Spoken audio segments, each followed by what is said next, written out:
the C-Suite Edge. I'm your host, John Light, founder and CEO of Sabretooth Recruiting. And today, for my guest, I'm joined by Zach Green, Chief Growth Officer at Silverhawk Private Wealth. Zach, thanks so much for joining me today. Thanks for having me, John.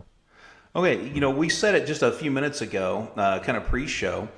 You don't need a background because you got a great background there looking out Yeah. in Arizona, right? So is it Scottsdale or whereabouts? Yeah. Scottsdale, kind of like the northeast corner of Scottsdale. Hmm. We're up by the Greyhawk Golf Course, Oh, which is nice. this nice background. Yeah, It's kind of really like nice. it's kind of like an oven though. Like it's beautiful through the window, but if we open it up, it's a little hot out. Slightly, especially this time of the Yeah. year. Well, Zach, Yeah. let's get started if you could. Maybe give us a 90-second rundown of your path, what brought you to Silverhawk and where it is today. Yeah, absolutely. I started in financial services in 2001 with a company called Payne Weber. Hmm. Many people might not remember they were being bought out by UBS at the time, and I fun internship. Uh, Liked a lot of it, but I didn't really think that it was what I wanted to do. And then took a tour through other financial services and found out, oh yeah, working on people's personal and business financials is exactly what I wanted to do. Hmm. But more of a holistic approach to it. So I found my partner about 5 years ago during COVID when we were all forced to slow down, Yeah. uh, take a peek around at the landscape and say, if I wanted to do it better, if I wanted to do it this way, how would I build it myself? Well, I found a place that was already doing it. So Hmm. that brought me to Silverhawk and joined my partner Joe Locks here.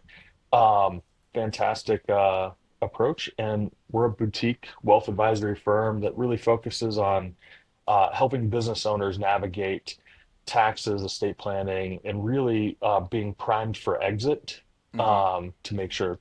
And sometimes along the way, that includes really helping them retain their existing employees, because that is one of the biggest issues when most of your net worth is tied up in your business. Right. If the people running the company aren't sticking around, you keep on getting pulled back into old seats. Not just pull back into it, but you lose value. And Oh yeah. I think sometimes people overlook that. Well, we're not getting along, so off you go. But yeah, you got to factor in the fact that there could be value walking out with a key employee that you don't want to lose. You want to retain it. So I think it's a brilliant point.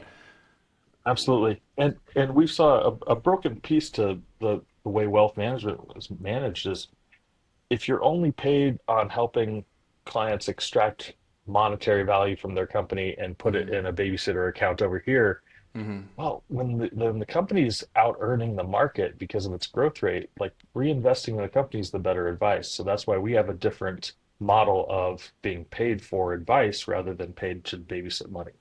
Interesting. So translate that for us into how do you go about and what is the biggest problem you solve? Biggest problems that we solve are clarity, you know, complexity, and collaboration.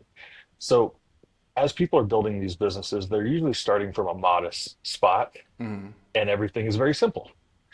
And what they found is as they're growing, they're not creating a more simplified situation financially within the business. There's a graph that really shows this. It's like when you have your first hire, you're doubling the complexity of communication in your company. But when you're Hmm. adding your third hire, it's tripling. It's this exponential because now everybody has to communicate with each other. So we're helping that bring that together. So in the clarity is what's the clarity of like what do you need to hit? What's your gap to wealth Hmm. to be able to sell? Like $20 million exit sounds great, but when you're producing $1 million in profit from your company, that's probably not going to be the right exit value. Hmm. The complexity is how do we navigate taxes as you're climbing these brackets, and how do you use tax dollars to help fund the growth of your business and retain your employees?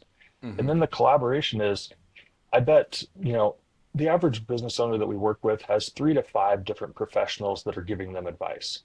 but none of them are communicating, and the quarterback ends up being that business owner, which is another part-time job that they don't have time Oh for. yeah. So we bring in the Mayo model, which the Mayo Clinic is, 3 miles from our office here. And what they Hmm. do is, instead of going to all these different doctors being passed around, you got to get imaging here, talk to this person here, then coming back, we're going to get all the specialists around one table, have a same page meeting, and then go to work Hmm. instead. So we bring all those ideas together so everybody can articulate the goals of the client and work together, rowing in the same direction instead of off in their own. I think that's smart because at the end of the day, no one can know everything. But you Exactly. also have to be tuned in enough, I think, to know what you don't know and to ask the right questions. Yeah. I did some talent pipelining for a PE firm prior to COVID, and one of the criteria they wanted for potential board members for their portcos, even potential C-suite execs, was somebody who's had a seat at the table and knows the right questions to ask. Hmm. Which I thought was very revealing because a lot of businesses, a lot of business owners, they may be really excellent at whatever their business is, whatever that value prop is. But sometimes it's really hard to apply that to yourself, right? And Yeah. having someone there who's been at the table multiple times with different people Hmm. has, I think, maybe a better toolkit of questions to draw on and help you find the blind spots and the potholes you want to stay out of. Yeah, exactly. Really good example. We always kind of speak different languages of lingo, but sometimes we're talking about the same thing. So we had a client who was like, "My CPA is telling me to do this, my attorney's telling me to do this," and we come into the conversation, bring everybody together. It's like, well, they're actually saying the same thing. They're just using a little bit different vernacular, Hmm. but here's what we're trying to accomplish. They're like, "Oh, great! That just saved me like three extra meetings back and forth where I'm ping-ponging questions." And it's, yeah, just asking the right questions to get us to that solution in 10 minutes rather than an hour. So when you talk about, working with business owners or maybe Mhm. closely held businesses, or maybe it's even executives that own a chunk of equity in an enterprise or an SMB or Yeah. whatever it might be. I'm curious to know if you see a mindset difference between the founder or entrepreneur versus the executive who comes in and runs it. Maybe they bought it, maybe they have a stakehold, maybe the founder's still involved or not to some degree. But Yeah. what do you see the difference is in the mindset of those two types of folks?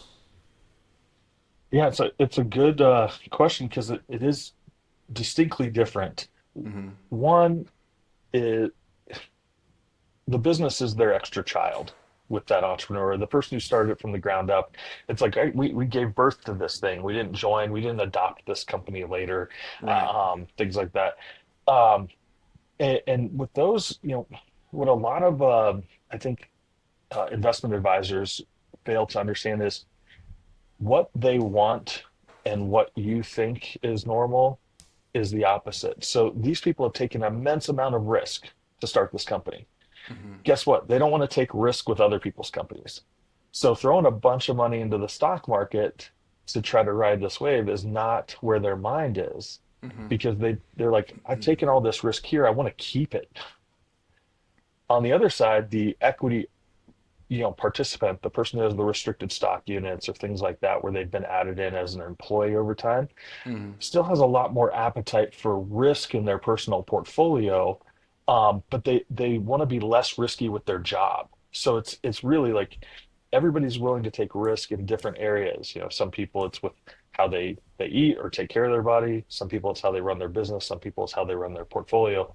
But understanding that it's like they're usually not willing to take risk in a different area Hmm. at the same time.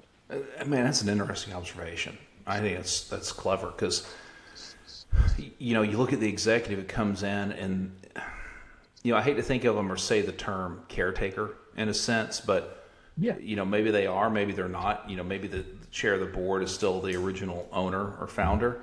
Um, but it's fascinating to see how people who have taken different career paths manage their perceived risk. One of the things I've learned being a headhunter for so long is that people will mislead you intentionally or unintentionally. Mhm. Being misled, you're misled. You might even say they lie, even though they may not see it that way.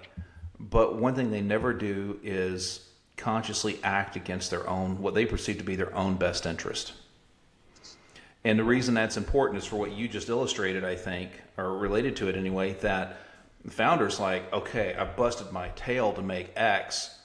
I don't want to lose it. What's a safe bet that makes sense, right? Whereas the person who spends 5 years here and 7 years there and they're moving on, yeah, they get their RSUs or whatever their equity stake may be, but to them, they're just balancing out their portfolio in a sense. And so they want the stability of knowing what they're going to earn while they take Yeah. risk elsewhere. And I find that fascinating because you're right, entrepreneurs that step in, it's like my dad told me when I was little. He says, they always say, don't put all your eggs in one basket. He says, yeah, you can put all your eggs in one basket, but you better watch that basket. Yeah. And that's yeah, like with a portfolio, you're not putting all your eggs in one basket, but you can still take risk. Entrepreneurs are saying, I believe so much in this idea. I'm going to put everything and forsake everything else. And what most investment advisors at the big name firms are saying is, well, take it out of what you had all this belief in building and put Mm-hmm. it over here in other people's companies where other people are running this. You don't get to make the decisions on these companies.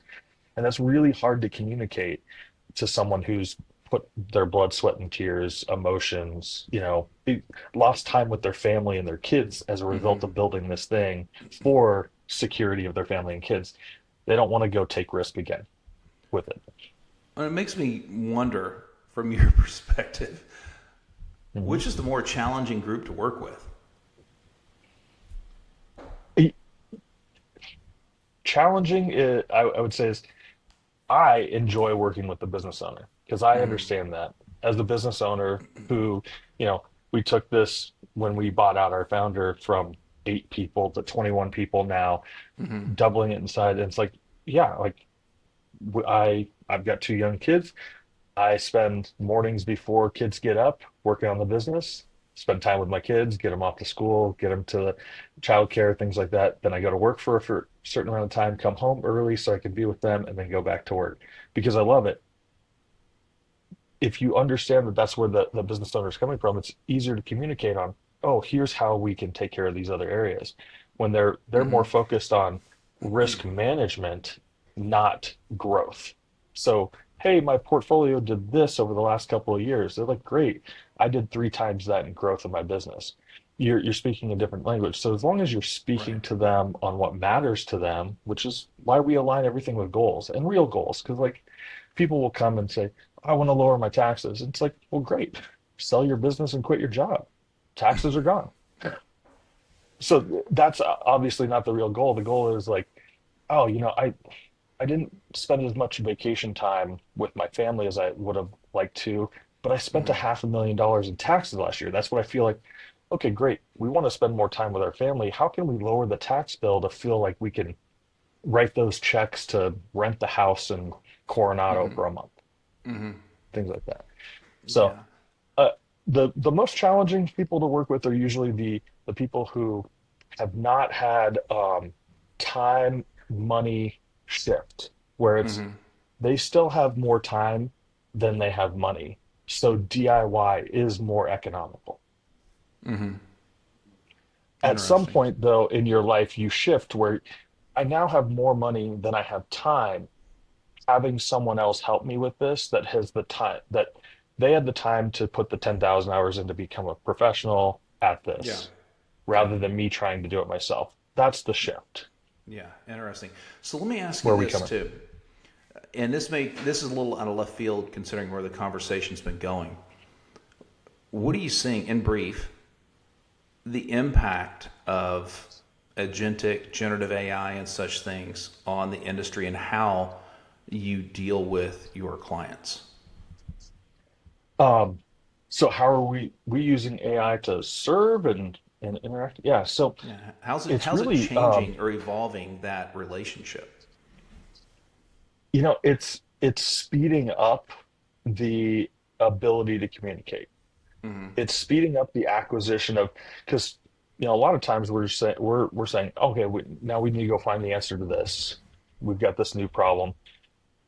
it's really easy to do the brainstorming with AI to narrow down what three avenues we need to explore and run the math and the projections on, rather Mm-hmm. than starting at seven areas.